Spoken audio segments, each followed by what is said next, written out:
the dope while gripping the 44. I was just a youngin', but this type of shit I seen before. Y'all see a white boy, but my daddy a Negro. Alors bonjour à tous, bienvenue au Stade de la Pontaise pour cette conférence de presse du FC Lausanne Sport d'avant-saison. En présence de M. Alain Joseph, président du FC Lausanne Sport, en présence du vice-président M. Christian Bailly, en présence de Stéphane Nellen, administrateur et président du Team Vaud Foot Espoir, et en présence également de M. Fabio Celestini, entraîneur principal, et Olivier Custodio, capitaine de la première équipe. Vous avez aussi en fond de salle les recrues du FC Lausanne Sport pour cette nouvelle saison, ainsi que l'ensemble du staff technique. Vous aurez la possibilité, après, dans un deuxième temps, d'avoir des entretiens avec ces personnes-là si vous le désirez. On va laisser déjà la conférence se mener à son terme. Je vais laisser la parole à mon président, M. Alain Joseph. Voilà. Merci Yannick, bonjour à tous. Petite pensée pour les coureurs du Tour de France qui sont en train de monter sous cette chaleur sans ventilateur, je crois par les Diablerets. Et puis vous dire que voilà, très heureux de vous avoir autant dans cette salle pour cette conférence de presse. Il y a eu quelques matchs à la Pontaise en Challenge League où on n'était pas beaucoup plus. Donc c'est très plaisant. Merci de vous être déplacés en nombre. Tout le monde a été présenté.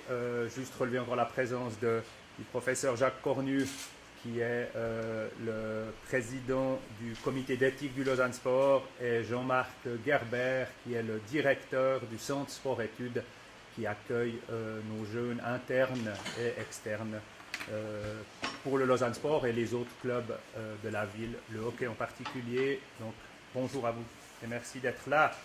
Voilà, on va essayer de ne pas faire trop long aussi par la chaleur, mais je crois que tout le monde est impatient de commencer cette nouvelle saison et sur le terrain.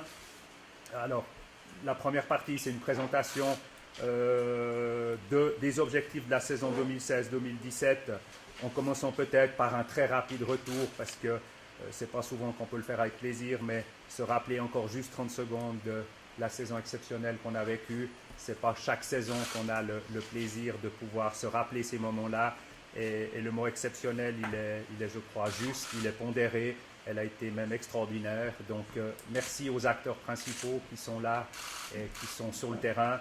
Et voilà, ça fait vraiment du bien de pouvoir aussi se rappeler ça. Maintenant, on est dans un nouveau parcours, une nouvelle saison.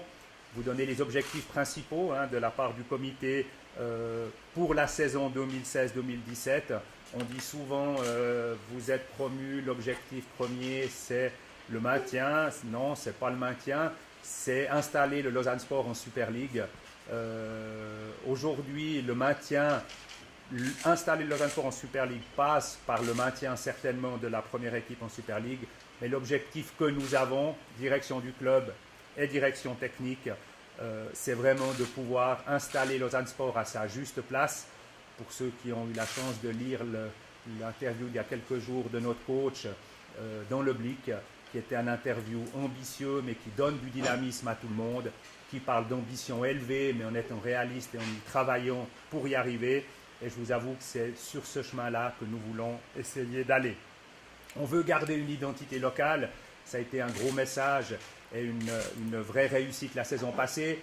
Il faut être réaliste aussi. Il se peut qu'un jour en Super League, un club, Lausanne peut-être, ait 80% de ses joueurs qui sont des joueurs locaux. Qu'est-ce que ça veut dire local? Passer par sa formation, vaudois, suisse romand. De nouveau, les frontières ont du bien, mais aussi souvent du mal. Mais aujourd'hui, on peut dire que dans le contingent de la première équipe du Lausanne, il y a à peu près 50% de joueurs qui sont des joueurs formés dans la structure de Team Vaud, dont Stéphane Nellen vous parlera après. C'est un objectif aussi. C'est aussi une reconnaissance du travail fait par la structure de Team Vaud. Et c'est un objectif pour cette saison encore qu'on a mis en place avec le coach Fabio Celestini. Toujours essayer de garder une gestion saine et rigoureuse des finances. On est obligé de relever, mais c'est comme ça. On a de nouveau obtenu notre licence en première instance. C'est toujours des satisfactions. Elles sont peu partagées, mais elles sont là en tout cas pour ceux qui travaillent tous les jours. Continuer à travailler sur la progression et la post-formation de nos jeunes, des joueurs formés chez nous. On pense à Jordan Lotamba, Andy Zekiri, Merci Maslani et le joueur Gomez. Je crois que ces joueurs-là sont chez nous, ils sont en fin de formation, ils commencent une post-formation. Et l'objectif de cette saison, c'est aussi de pouvoir travailler avec eux, d'avoir un champ large. Séduire des talents nationaux. On l'a fait cet hiver avec Samuel Ecampo. On l'a fait maintenant avec Moussa Arraz et Maxime Dominguez. Aujourd'hui, le Lausanne Sport peut aussi séduire des joueurs talentueux venant de l'extérieur. Et je vous avoue que c'est aussi une bonne satisfaction. Séduire aussi tous les joueurs qu'on a recrutés, des talents internationaux, de jeunes talents, Kevin Mendes, Marjota, Frascator, et aussi recruter des joueurs nationaux et internationaux, talentueux, un peu plus aguerris, sains dans leur tête. L'exemple de Benjamin Cololi, d'Andrea Macopi, de Tejeda, de Torres, de Diniz, c'est tous des joueurs qui ont un peu plus d'expérience que nos jeunes joueurs. On a besoin d'eux. Le coach les a aussi sélectionnés, choisis pour leur qualité de footballeur, mais aussi pour leur qualité humaine. On a aussi comme objectif cette saison de donner un sens et un respect aux investissements faits par les autorités publiques, par la ville de Lausanne en particulier. Ils sont en train de nous construire un centre d'entraînement à la Tuyère. Ils sont en train de construire, où ça va démarrer prochainement, notre stade principal de la Tuyère pour dans 3 ans. Et la qualité du travail fait dans le club est aussi quelque chose qu'on leur doit parce que c'est des investissements qui sont importants. Et puis enfin, l'objectif de cette saison qui vient d'aboutir hier aussi, donc il y a aussi des objectifs de début de saison, c'est de fidéliser des joueurs talentueux de chez nous et finalement de leur proposer de participer de façon forte à notre projet sur les, en tout cas, 3 prochaines saisons. Et vraiment, la direction du club est très fière de vous annoncer la prolongation de contrat pour 4 ans de notre capitaine ici à ma gauche, Olivier Custodio, qui, comme vous le savez, a été sollicité à Noël, puis cet été par d'autres clubs. Olivier s'est engagé avec nous. Olivier a fait une progression extraordinaire sous la direction de Fabio Celestini. Et aujourd'hui, il s'est engagé pour 4 ans. Donc, merci à lui. Et on a vraiment envie de travailler sur le long terme avec ce type de personnes et de joueurs-là. Prolongation de contrat aussi de Elton Montero. On voulait faire ces prolongations avant le début de la saison pour 3 saisons. Et de notre attaquant Pac pour les 3 prochaines saisons.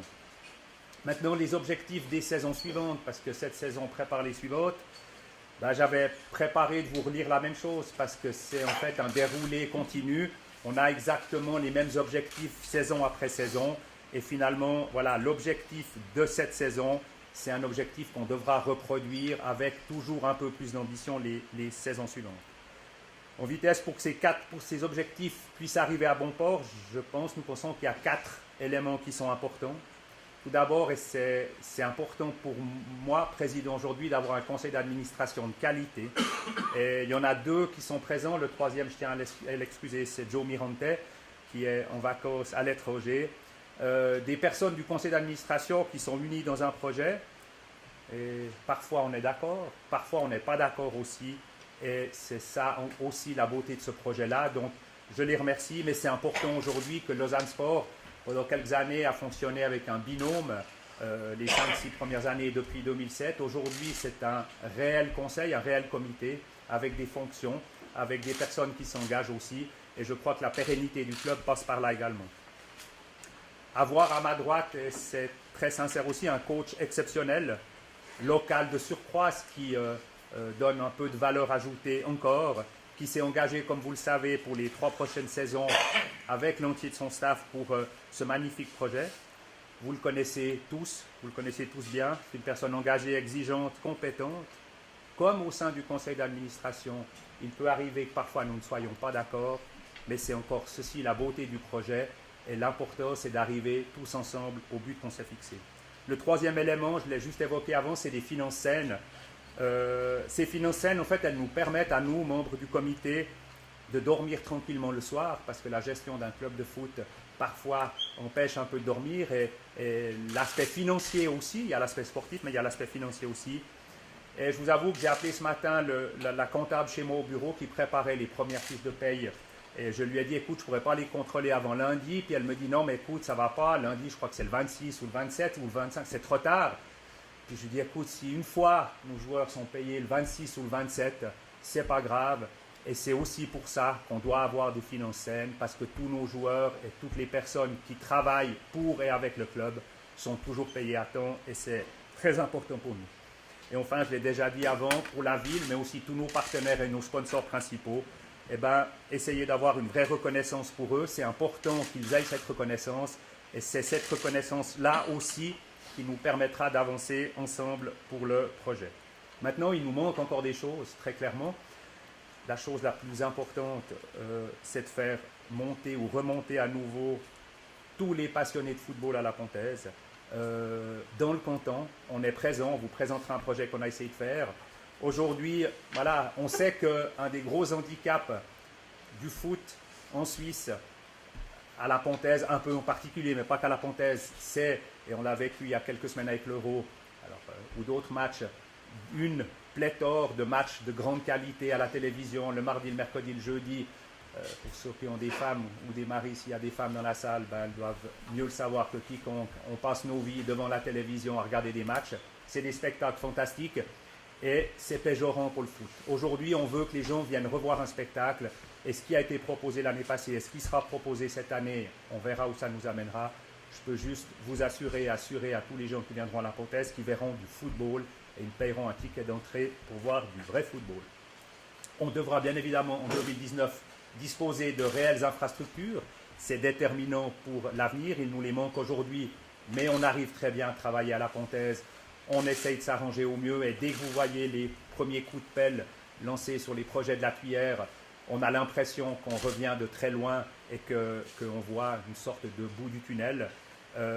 Et puis, moi certainement le premier, Fabio Celestini me l'a rappelé plusieurs fois, se rappeler le palmarès extraordinaire qu'a le club, élever le niveau de nos ambitions, parce que c'est vrai que ce palmarès demande des ambitions, et se rappeler d'où on vient, mais surtout où on veut aller.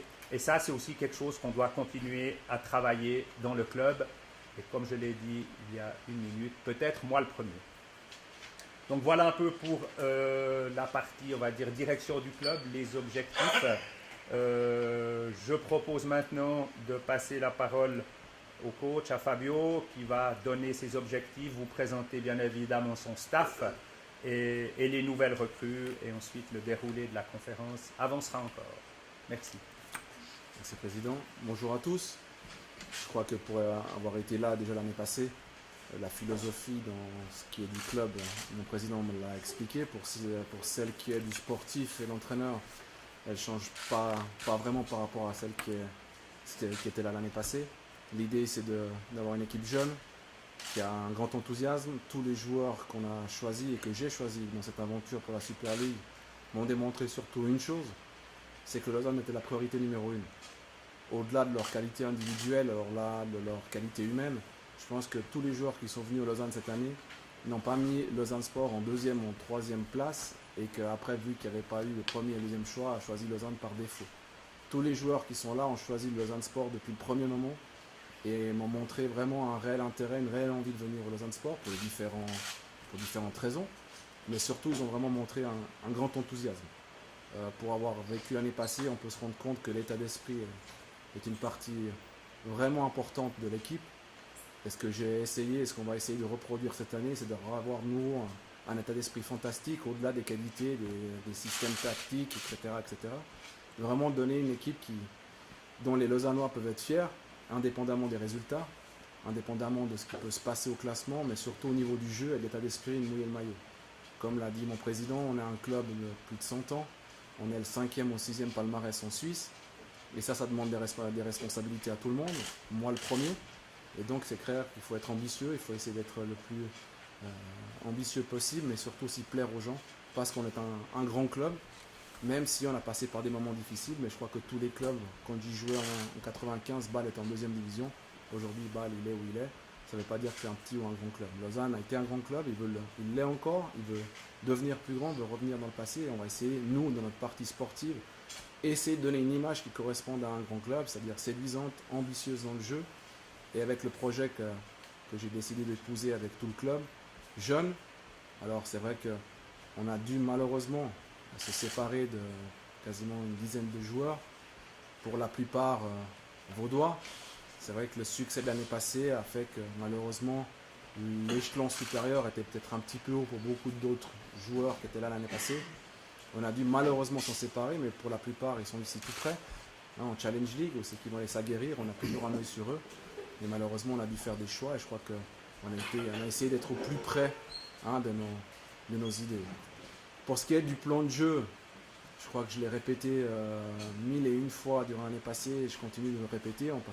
Nos résultats passeront par le contenu, par le jeu, jouer au ballon, essayer de maîtriser les événements avec le ballon, essayer d'être le plus ambitieux possible, que mon équipe court le moins possible derrière la balle, qu'ils défendent le moins possible et après on verra ce qui se passe. Et clairement, ça va être difficile.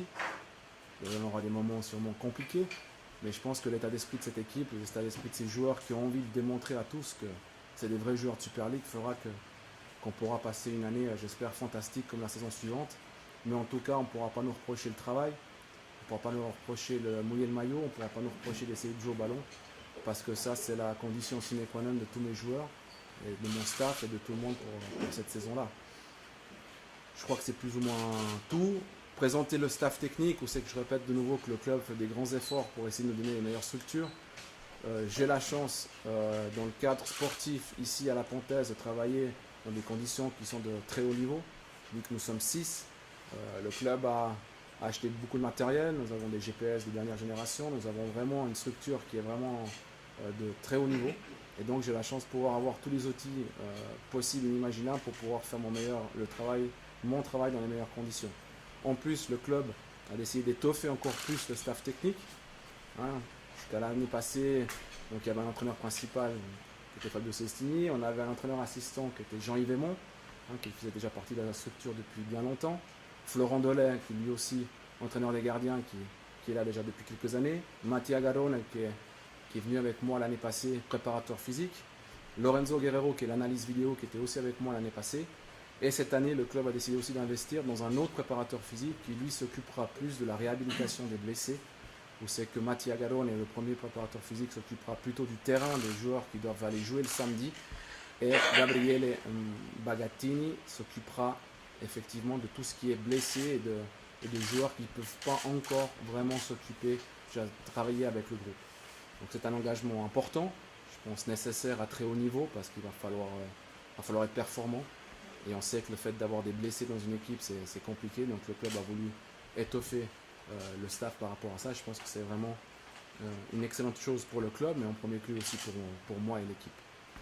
Ça, c'était pour le staff. Pour les nouveaux joueurs, il y en a passablement. On a Benjamin Cololi, tout près, de B, si je ne me trompe pas. Donc c'est pas un Lausannois, mais on n'en est pas loin. Donc c'est quand même un enfant roman, un jeune, talentueux, passé au Mans, passé à IB, je crois que plusieurs personnes, tout le monde le connaît. Un milieu de terrain défenseur. Je crois qu'on ne va pas commencer à élaborer les qualités et les défauts de chaque joueur. Simplement que c'est un joueur qui, sûrement par son potentiel physique et ses qualités techniques, nous apportera beaucoup. Moussa Raz fait tous ses juniors, la plupart de ses juniors à Bâle, passé par Le Mans et Winterthur.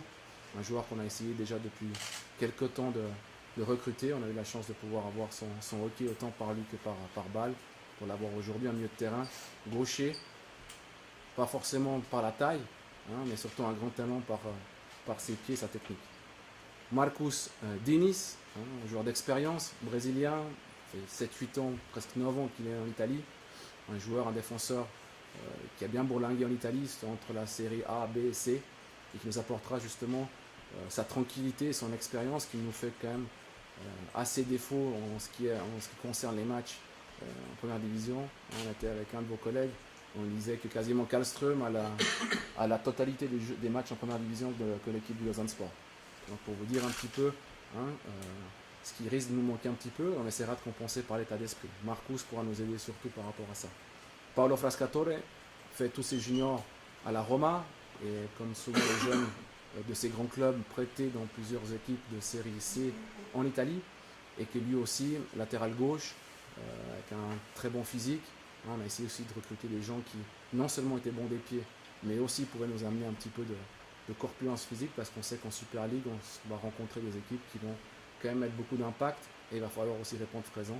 Donc il vient aussi nous aider dans ces deux caractéristiques-là. Andrea Macoppi, qu'on a eu comme adversaire durant plus d'1 an et demi, Un joueur que aussi lui, on a essayé de recruter déjà au mois de juin, au mois de décembre, et qu'on est vraiment content de pouvoir accueillir aujourd'hui un 6 joueur, un 6 qui nous apportera toute sa technique et sa vision de jeu.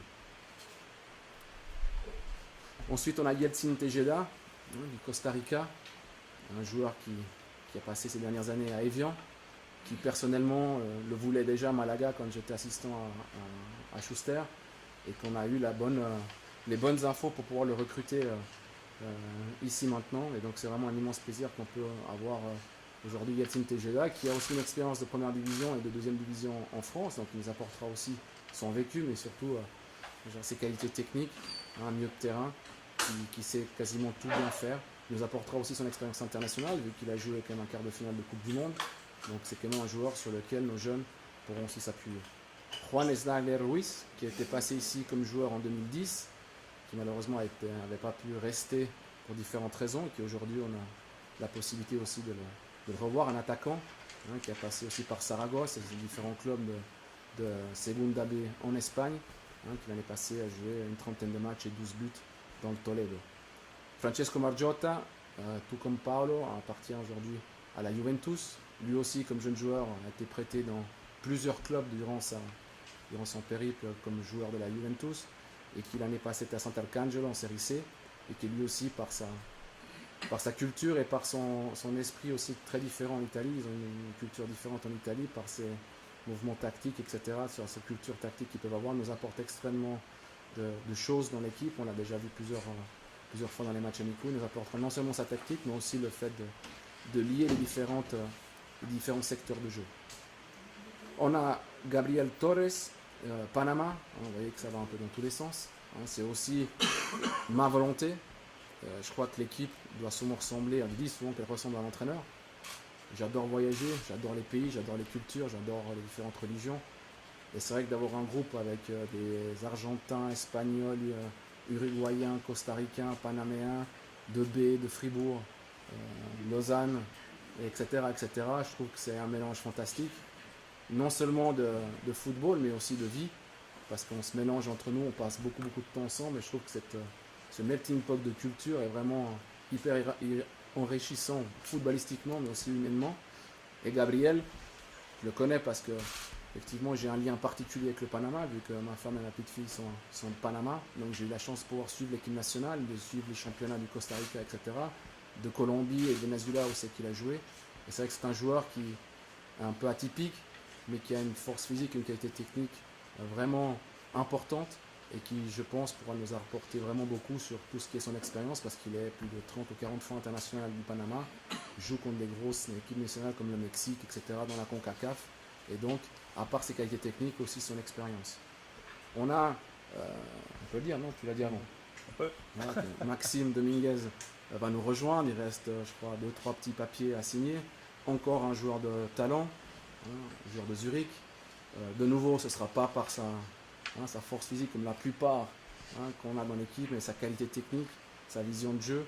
On essaiera de faire un gros travail aussi sur lui pour essayer de faire en sorte qu'un maximum de ces jeunes-là puissent exploser et devenir des vrais joueurs de Super League qui nous aident, et qu'après, si on a la chance de faire des très bonnes saisons et qu'ils flambent, on sait que malheureusement on ne pourra pas tous les garder, mais c'est toujours une fierté comme aujourd'hui Nouma de pouvoir le voir à Grasshopper et jouer l'Europa League.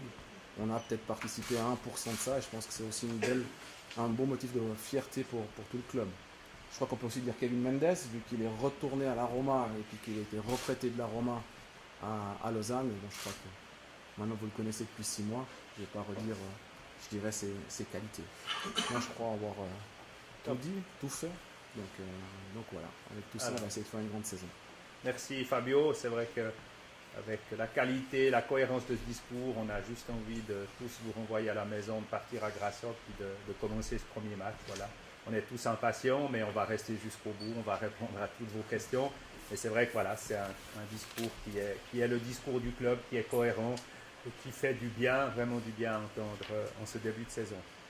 Je vais passer la parole à Christian Baïf, qui va vous exposer 3-4 nouveautés, particularités du club. À toi. Merci Alain, bonjour à tous. Tout d'abord, comme l'a dit le président, cette année, le Zansport souhaite en fait, faire revenir le public vaudois à la Fontaise. Donc il y a un courrier dont je crois que vous avez copie dans le dossier de presse sur 140 clubs vaudois. Le Zansport il souhaite être le club de nouveau de tout le canton. Il souhaite être le grand frère. Et puis en fait, on voit quand même dans les discours précédents qu'il y a un travail collectif qui a été fait à tous les niveaux des clubs vaudois, donc c'est un tout. Et puis pour cela, il y a eu une présentation de différents packages qui comprennent des abonnements, des entraînements, de présence de joueurs, d'entraînements éventuels par Fabio. Tout ça, c'est une proposition qui a été faite et qui va être envoyée à ces 44 clubs vaudois. La direction du club a aussi décidé de mettre en place une cellule, je dirais, professionnelle de recrutement, essentiellement pour l'étranger et l'Europe en principal. Pour cela, nous avons déjà une activité depuis environ 4 mois avec William Alaf. Il faut juste se lever.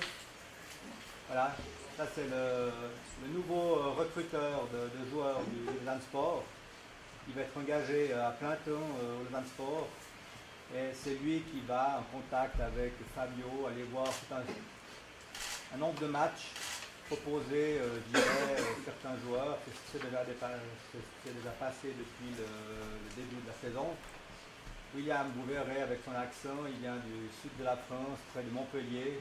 Mais en fait, principalement, il travaille à Lausanne et il aura toute l'Europe un peu à visiter pour amener des joueurs qui correspondent aux demandes du coach et puis qui vont aussi dans le sens du budget que le club pourra mettre à disposition. Autrement, on a toujours nos clubs de soutien.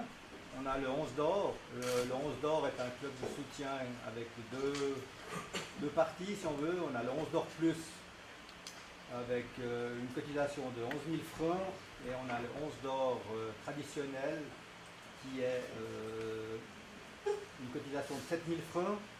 En fait, le 11 d'or a joué le jeu depuis les 2 saisons où on était redescendu en Challenge League. Les cotisations ont toujours été les mêmes. Et le nombre de membres de ce club est assez important puisqu'on a à l'heure actuelle plus de 125 personnes, donc près d'une trentaine qui sont au 11 d'or plus. Donc c'est vraiment un club de soutien qui est important. On a toujours la confrérie. La confrérie a un peu plus de difficultés, mais va faire un effort pour essayer d'augmenter son nombre. Les cotisations varient, il y a des propositions entre 2500 et 3500 francs. Et je crois savoir qu'il y a déjà eu une évolution depuis la dernière assemblée générale. Et le dernier point dont on voulait quand même parler, parce qu'il est un petit peu mis de côté, c'est le comité d'éthique.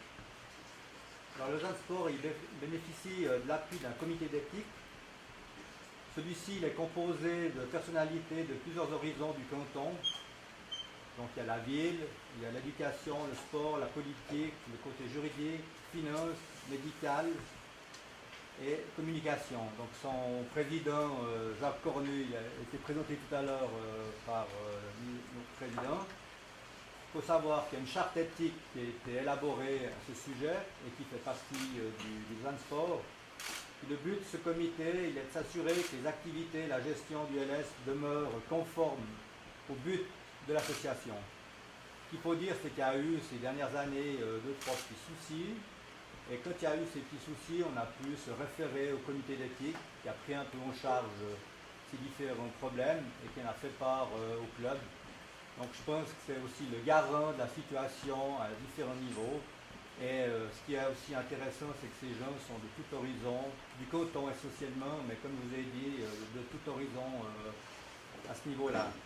Donc là, c'est peut-être les quelques points qu'on veut mettre en place cette année, mais les développer surtout, parce que c'est des points qui étaient présents, mais je pense qu'essentiellement au niveau des clubs de soutien, on a besoin de ces clubs. La confrérie est un club qui existe depuis longtemps, comme le 11 d'or, donc ça fait partie du Zansport. On a bien sûr les abonnés, on a bien sûr les sponsors, mais les clubs de soutien dans le budget sont des éléments qui sont très importants. Voilà. Merci Christian. Juste avant de passer la parole à Stéphane Nellen, effectivement, je souhaite dire le 11 d'or, aujourd'hui, le président est venu hier au Tennis Hackstad. Je crois qu'il y a 136 membres aujourd'hui, les statuts en permettent 111. Donc on a triché sur les statuts pour le bien du club. Et pour la petite histoire, quand Christian Baïf était dans la direction du club avant que j'y arrive en 2007, à un moment le 11 d'or avait 23 ou 25 membres. Donc aujourd'hui, c'est des entreprises, c'est le tissu social, le tissu économique qui nous rejoint. Et c'est vrai que c'est très dynamique et très encourageant et très positif pour le club, au-delà de l'aspect financier. Alors, passer la parole maintenant à Stéphane Nellen, qui au-delà d'être administrateur du LSVO Futesa et aussi le président depuis très très longtemps de Teamvo. Teamvo, voilà, une des parties vitales du club du Lausanne Sport, une des parties vitales vraiment. Et voilà, il va vous rappeler un peu Teamvo. Je lui passe la parole. Merci. Merci, Président. Oui, Teamvo, c'est une longue histoire. Ça fait plus de 10 ans que cette structure de formation de qualité vaudoise existe. Elle existe essentiellement parce que deux clubs l'ont souhaité en son temps, c'était Lausanne Sport et Yverdon. Le canton de Vaud est relativement grand. Le canton de Vaud a été subdivisé en 4 régions pour la formation. Il y a la région de la Côte, avec 2 clubs qui représentent la Côte et qui sont donc membres de Teamvo, c'est le Stade Lyonnais et le FC Gland. Il y a la Riviera avec FC Vevey Sport et puis FC Montreux. Le Nord Vaudois et Labroix avec Yverdon et Châlons. Il y a Lausanne et sa région avec 3 clubs, Lausanne Sport, Le Mans-sur-Lausanne et Stade Lausanne-Ouchy. Teamvo aujourd'hui, ça représente plus de 250 joueurs, 250 jeunes qu'il faut former sur 3 critères. Il y a un critère, bien entendu, c'est l'amélioration sportive, parce que l'objectif est quand même qu'ils puissent progresser au niveau du sport, ces jeunes.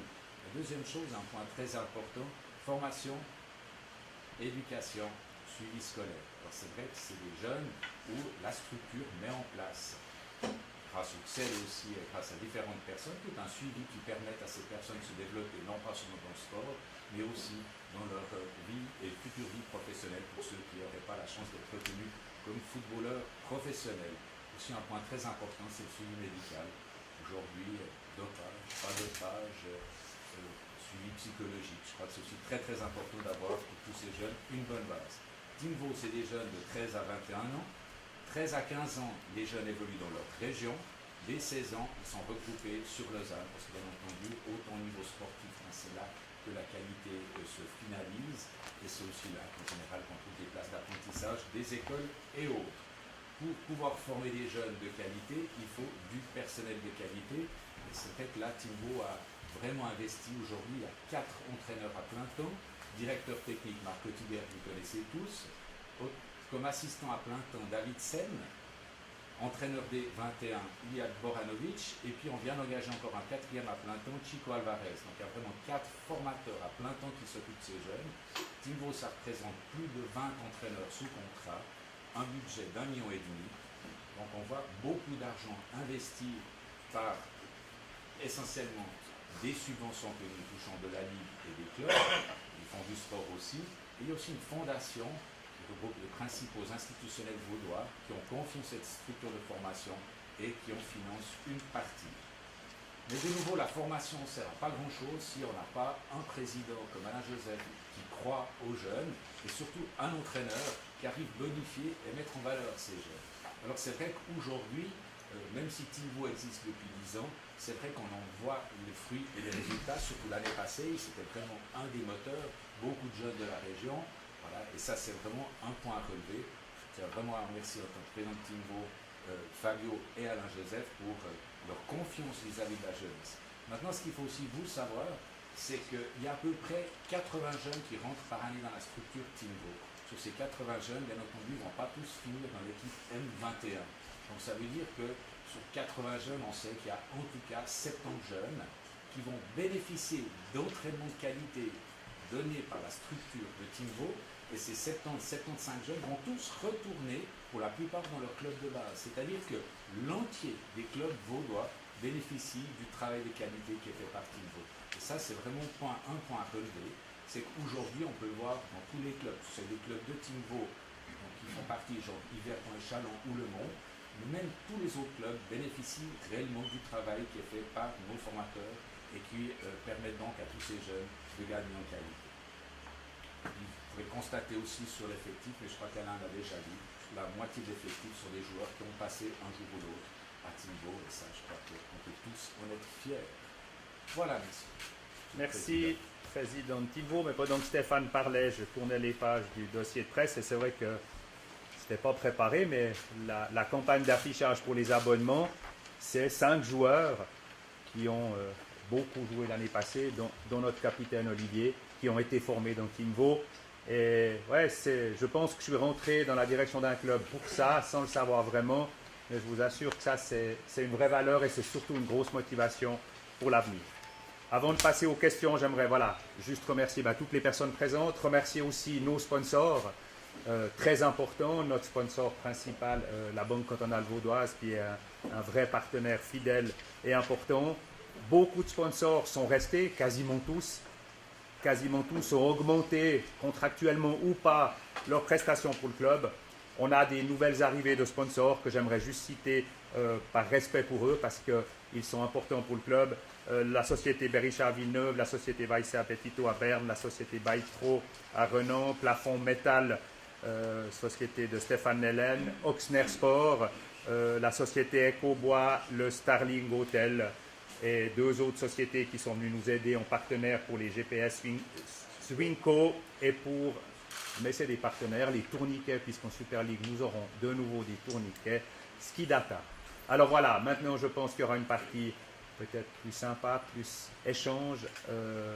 Je vous passe la parole. Notre capitaine n'avait pas d'intervention et si vous le permettez, je propose peut-être que la première question soit pour lui, comme ça le réveillera. Merci. Merci. Je passe la parole, mais première pour le capitaine. Ouais.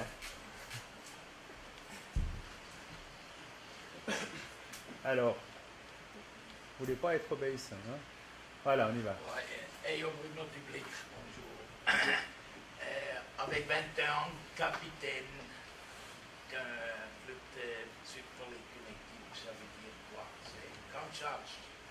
Ouais, c'est des responsabilités, c'est clair. Après, c'est aussi une immense fierté de pouvoir être capitaine de mon club de formation. Donc, c'est avant tout du plaisir, une fierté et vraiment plaisir de prendre ses responsabilités. Pour les journalistes romans, c'est le Blick qui pose la première très bonne question à relever. Tellement bonne, et la réponse aussi pour rebondir dessus. À propos de responsabilité, il est énormément question de jeunesse et du coup de responsabilité. Comment il faut voir ça? Enfin, est-ce que, parce que je n'ai pas posé de question, est-ce que la question c'est est-ce que la jeunesse... Tu rentres de vacances, c'est normal. Est-ce que la jeunesse est de ce point de vue-là, un défaut quand il s'agit de prendre des responsabilités? Et vous qui êtes capitaine bien placé pour y répondre, comment vous envisagez ça? Non, je pense que je suis pas non plus le seul à avoir des responsabilités à prendre. On a quand même pas mal de joueurs d'expérience qui ont aussi leurs responsabilités. Et voilà, on n'hésite pas à simplifier la communication entre les jeunes, le staff ou les joueurs plus anciens. Et sur le terrain, on essaie vraiment de parler un maximum et de gérer tout ça. J'ai une question pour votre président et l'entraîneur. Vous avez tablé sur quel modèle une projection? Moi, j'en sais rien, moi. Non, écoute, alors, 4500, pour donner un chiffre. De nouveau, à La Pontaise, c'est à peu près, je crois, 9000 spectateurs possibles aujourd'hui dans la nouvelle configuration. Hein. 10. Ouais, 10 000, 9 entre 9 et 10 000. Voilà, je crois que faire revenir les gens, au début, ils auront l'excuse des vacances, puis après, il y aura le ski, et puis il y aura du jeu. Ils vont revenir, moi j'en suis persuadé, parce que les gens aiment le foot, beaucoup de gens aiment le foot. Ils ont entendu parler de Lausanne, ceux qui s'y étaient un peu éloignés. Aujourd'hui, tous les éléments sont réunis pour que 4500 spectateurs en moyenne, mes vrais spectateurs en moyenne soient là. J'espère qu'il y aura clairement des matchs avec 6, 7, 8 000 parce que je suis persuadé que les joueurs le mériteront. Mais si on veut y aller un peu vaudoisement par étapes, un bon 4500 de moyenne cette saison-là, avec quelques creux contre des équipes qu'on ne citera pas, mais des belles affluences, conscients particuliers. Je pense que le comité sera heureux.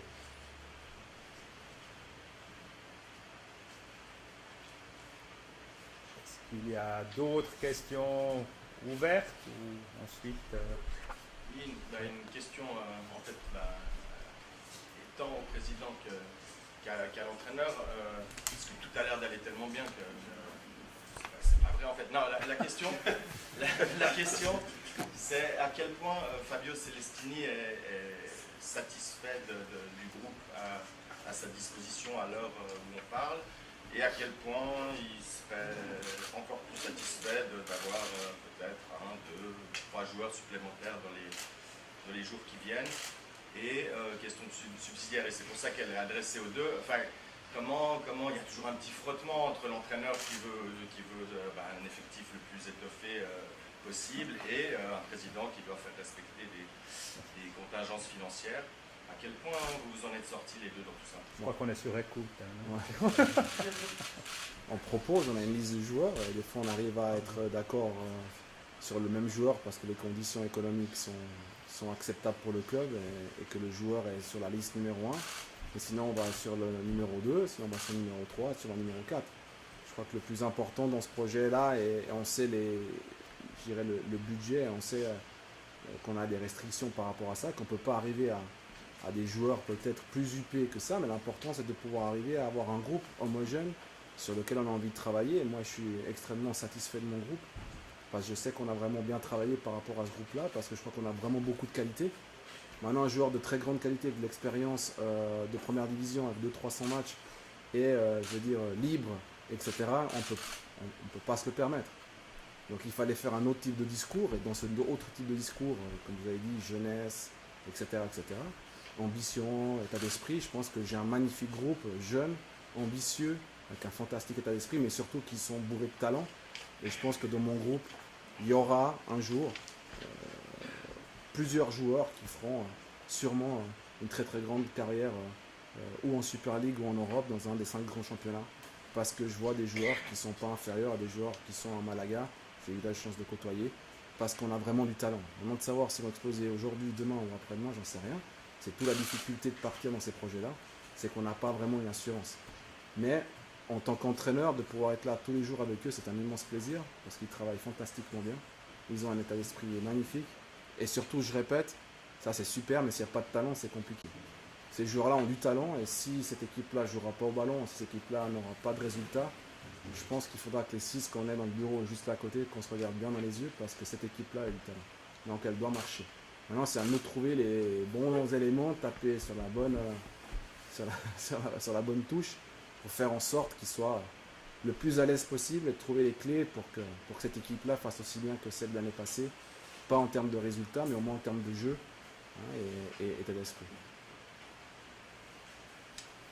Il a très bien répondu. Bien évidemment qu'on rêverait d'avoir pu séduire un Fabio Celestini de l'époque, parce qu'on dit toujours un par ligne, mais je pense que, comme l'a dit Fabio, il y a plusieurs gros talents par ligne. Alors oui, Getse, ils ont Karlström, mais moi j'aime mieux ce type de vie-là. Et si on avait eu la chance, parce que c'est là où peut-être il y a une discussion, il n'y a pas que des limites économiques. La limite économique, elle existe, elle est claire, elle est connue chez nous. Mais il y a surtout, et c'est le message qu'a dit Fabio en début de conférence, tous les joueurs qui sont venus, Lausanne Sport a été leur premier choix. Fabio Celestini, après la saison qu'il a fait, je ne suis pas con ou un peu, il a sûrement eu d'autres offres. Lausanne a été son premier choix. Et c'est vrai que c'est extrêmement important pour le club de savoir qu'on est le premier choix de notre coach, et pour le coach de savoir que ces joueurs qui ont du talent. Après, un joueur qui veut gagner 50 000 francs par mois, et puis ce sera un peu compliqué à Lausanne, et puis il faut surtout qu'il ait vraiment envie de venir. Et aujourd'hui, ce que j'aimerais dire, c'est que je ne pense pas qu'on ait loupé un joueur vraiment important, essentiellement à cause du financier.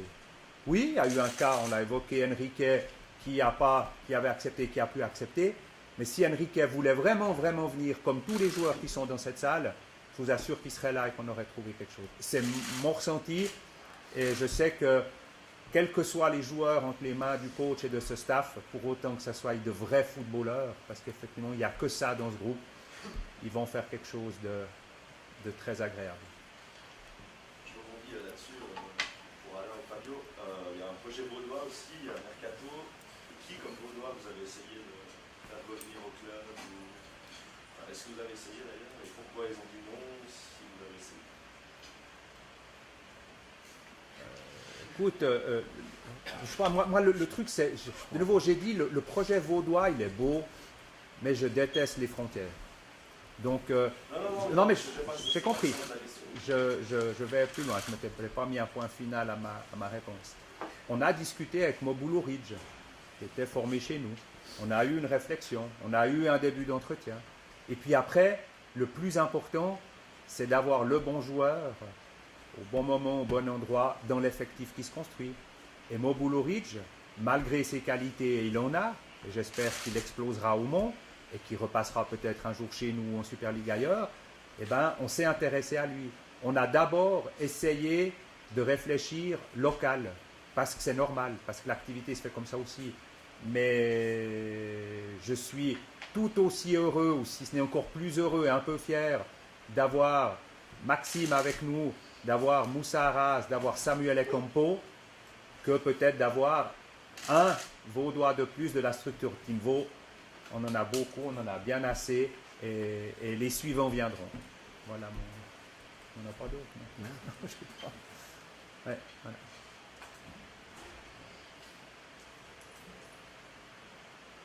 D'autres questions? Ouais. Une question D'accord. factuelle. Le budget est passé de combien? Alors, nouveau un budget, il y a toujours deux colonnes, c'est les charges et les produits. L'année passée, le club, grâce à la promotion, a perdu à peu près 200 000 francs. Mais je dis bien grâce à la promotion, parce qu'on a eu le bonheur et le privilège de payer des primes de promotion.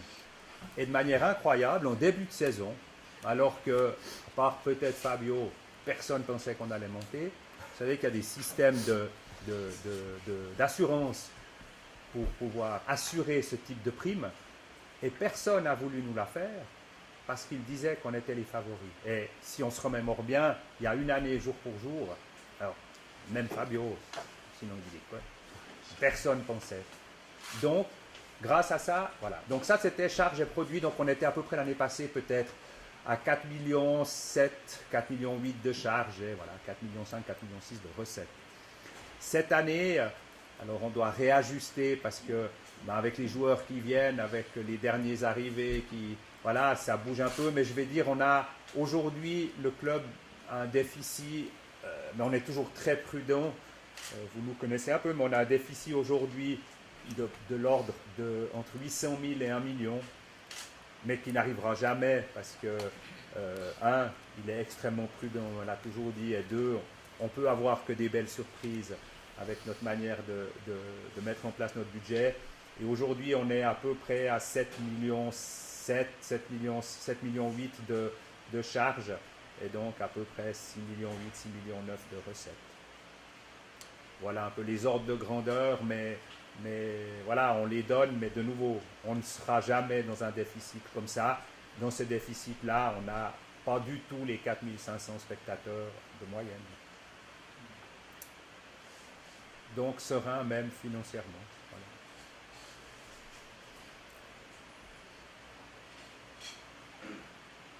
Tout est bon?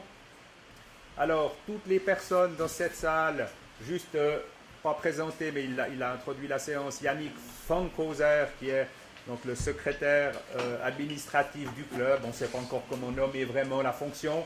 Voilà, il y a Christian Marly, qui est le team manager, qui est tout au fond, à gauche vers la porte. C'est pas le mince, c'est l'autre. Et puis celui qui est mince à droite, c'est Nicolas Thorimbert, qui est aussi dans la structure de la société Grand Chelem qui gère nos sponsors. Merci à vous. Tout le monde est présent. Tout le monde peut répondre à vos questions. Interroger différentes personnes. William également. le comité d'éthique si vous le voulez, le PSEL si vous le voulez, et puis ensuite il y a un apéro à boire, à manger, et c'est tout. Merci de votre présence et bonne saison à vous tous. Merci beaucoup.